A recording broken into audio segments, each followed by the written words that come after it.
Hello guys, welcome back to another video of Tech Helpline. Today in this video, I'm going to show you how to delete your OpenAI account on Android. All you need to do is follow this process till the end. Before moving on, if you are new to this channel, don't forget to hit the subscribe button and notification bell icon so that you won't miss any of the updates from YouTube if we post a new video. Now, let's get back into the video.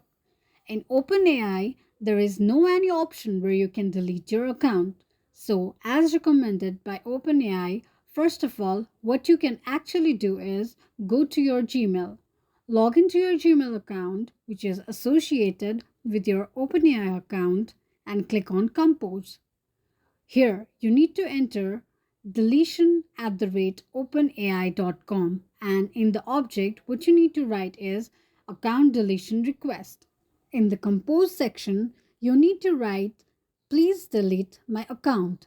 After you're done writing this, click on send. Your mail has now been sent to OpenAI support successfully. After some time, your account will be deleted permanently. I hope you found this video useful. If you have any thoughts or queries, let us know in the comment section. Thank you so much for watching.